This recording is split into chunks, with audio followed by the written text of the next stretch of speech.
pour le premier leader politique africain qui vient sur la place de la République demander de... Est-ce que le Cameroun m'entend? Est-ce que l'Afrique est là? Alors, je suis prêt. Je suis prêt. Et comme un Africain profondément enraciné, nous savons, lorsque vous allez de votre village à un village et que vous êtes accueillis avec bienveillance, vous faites savoir. Vous tenez l'AES. Vous connaissez le conflit entre l'AES et la France. Mais Maurice Kamto, sur la place de la République, a demandé de soutenir l'AES. Maurice Kamto a dit que pour le projet panafricain, il faut un projet stratégique pensé, pas simplement sur les émotions. Et il a raison, parce que l'expérience de Marcus Garvey, parce que le panafricanisme, c'est quoi? Ce sont des Africains noirs déportés en esclavage qui veulent se reconnecter avec le continent d'origine. Et à partir de ce moment-là, il y a un mouvement. 1900, la conférence panafricaine à Londres, et 1919, le premier congrès panafricain apparaît avec Webb Dubois. Et en 1945, avec le congrès de Manchester, les Nkrumah sont désormais présents et ils font une conférence en 1958 au Ghana où sont présents Moumié en l'occurrence et Lumumba.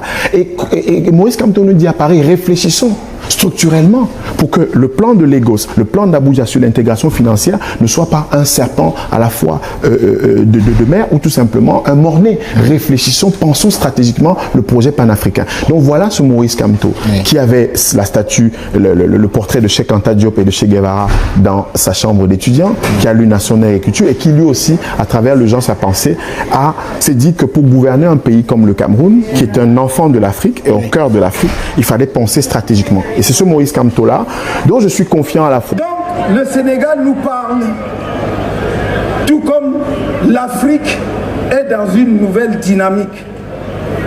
L'Afrique est dans une nouvelle dynamique. Nous ne pouvons pas être sous. Je suis souvent surpris quand parfois certaines personnes tombent sur les pays africains à bras raccourcis qui en réalité ne demandent que des évidences. En Afrique aujourd'hui, on dit, des pays disent nous voulons notre souveraineté.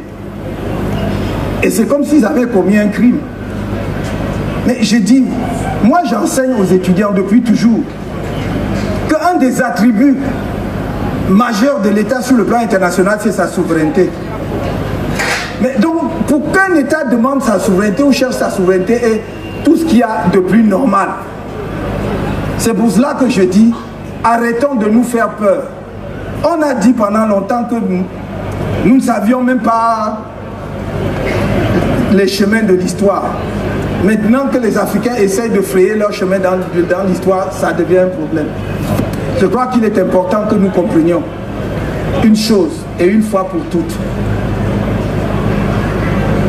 Il y a le panafricanisme ne doit pas être un mot qui écorche la bouche. Mais ça ne doit pas être seulement un slogan. Ça ne doit pas être quelque chose de formulaire. Ça doit être quelque chose de pensé. Et c'est pour cela, pour ma part, j'ai toujours dit, si nous, les Africains, ne conçoivent pas le panafricanisme comme un projet stratégique, ils échoueront. Est-ce que vous me comprenez? Si ce n'est pas pensé comme un projet stratégique, ils échoueront. Un projet stratégique, c'est pas sûr, tout n'est pas sur les réseaux sociaux là, ou les plateaux. Si on n'a pas pensé ça comme ça, on échouera. Et c'est pour cela que et il y a eu de très grands théoriciens du panafricanisme depuis les Patmore, les Garvey et avant d'arriver même au Nkrumah. Et même à l'époque contemporaine, ces années-ci, il y a de brillants théoriciens du panafricanisme dont nous respectons la perspicacité de la pensée. Mais c'est un projet stratégique qui doit être pensé comme tel. Et c'est pour cela que moi qui suis profondément pragmatique, j'ai toujours dit, si vous pensez que vous allez vous lever un jour ou un soir, vous retrouver à Addis Abeba, et les 54 États africains votent une résolution pour dire nous sommes devenus un État fédéral, vous vous êtes trompé, ça n'arrivera pas. Je regrette, je voudrais que l'histoire me donne tort. Mais toute l'analyse que je fais de l'histoire me montre que ça n'arrivera pas. Parce qu'il y a des contradictions internes en Afrique même qui empêchent justement que les choses se passent de cette façon. Et alors qu'est-ce qu'on fait dans ce cas-là? On commence là où c'est possible. Et c'est ce que quelques États ont compris. Et c'est pourquoi je vous dis, soutenez les peuples de l'AES comme vous le faites.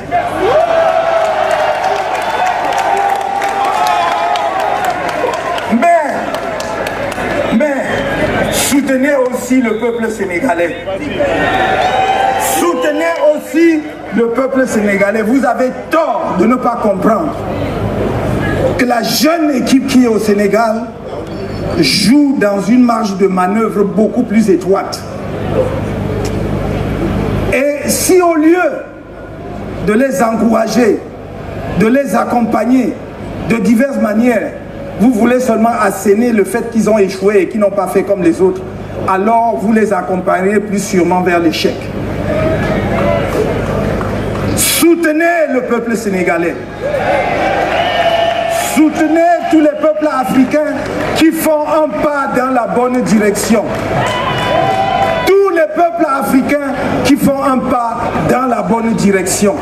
C'est-à-dire qui pensent à leur peuple, qui pensent que nous avons droit à la dignité, qui pensent que nous avons droit à la respectabilité, que nous ne sommes pas des sous-hommes, que nous méritons aussi le développement et que par conséquent, chaque fois que nous prenons des décisions, les intérêts fondamentaux de nos pays doivent prévaloir.